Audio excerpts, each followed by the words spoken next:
Hello everyone, my name is Wei An, and this is for the cell cycle E activity for cancer path. Yeah. I apologize if my slides have a chronic lack of images.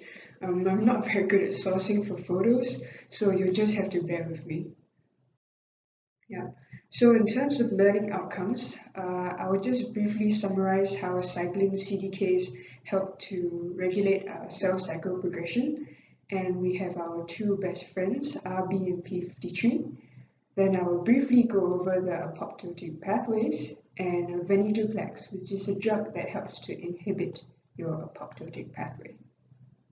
Now, in terms of your cyclin CDK complexes, I think it's probably important to remember at which point in your cell cycle that which cyclin and which CDK complexes are active. So the cyclins are the ones with the alphabets, and I'm afraid there's no easy way to remember it. It will just be rote memorization.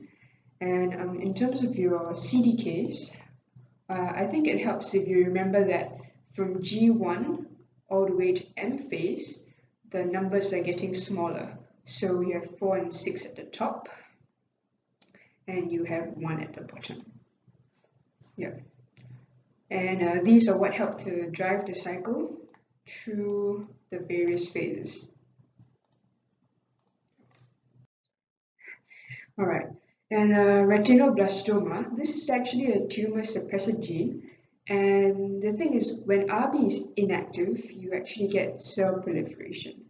Now, I know that RB is kind of funny because you would think that when something is phosphorylated, it's active. But in terms of RB, when it's unphosphorylated, it's active. And when it's active, it's bound to E2F, which means that there's no transcription. And when it's phosphorylated, RB is inactive.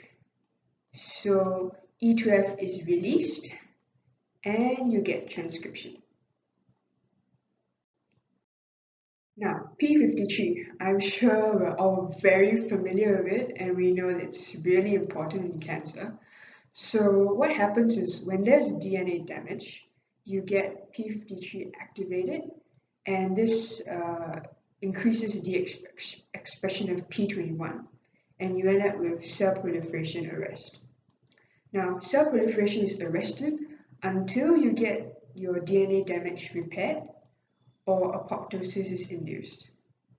So what happens in a lot of cancers is that there's a loss of P53, so there is no cell proliferation arrest, and you get an increase of cells with DNA damage, which essentially means you get cancer. And this loss of P53 can happen through gene deletion or an acquisition of inactivating mutations. Now, on to apoptotic pathways. So there are two main pathways, your extrinsic and your, let me just change color, intrinsic, right? So in terms of your extrinsic pathway, you have a ligand plus receptor binding, and you get the cleavage of your caspases. And I think something you can, well, I suppose it's not very important, but before cleavage, they are pro-caspases. And after cleavage, they become caspase. Yeah. So after your cleavage of caspases, you get your cleavage of death substrates, and you end up with apoptosis.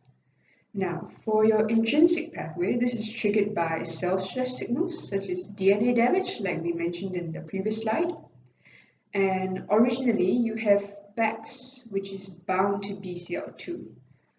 But after your cell receives the cell stress signals, you get a release of BAX, and that causes mitochondrial pore formation. So you know your nifty little mitochondria, now it's got pores in it.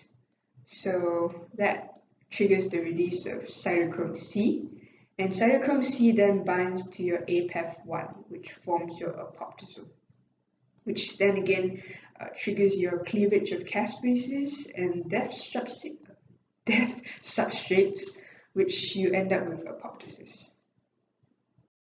Now, cancer is really smart, so a lot of the time they can mess up your apoptotic pathways, so your cancer cells don't actually die. So they resist cell death, which is one of your hallmarks of cancer. One of the 10 hallmarks of cancer. So they have this drug it's an anti-cancer drug called venetoclax, and it's actually a BCL2 inhibitor. So if you remember from the previous slide, BCL2 is usually bound to BAX, which prevents apoptosis from happening. Yeah, but when you have venetoclax in excess, venetoclax binds to BCL2, which causes the release of BAX and VIM, which then triggers your mitochondrial pore formation again. So the mitochondria is receiving lots of damage and has holes in its outer membrane. And that causes cytochrome C to be released, and you get apoptosis, which helps to kill the cancer. Yeah. Okay, so that's all I have. I know my slides are very oversimplified and not didn't have much visuals to help guide you, but they're based. I think I just took from the lectures what I felt was important or I needed to remember and put them in here. So I hope this helps, and I hope everything makes sense. And I would think it's all factually accurate. If you find any mistakes, please do leave a comment, and yeah, everyone else just make note of that. Thank you.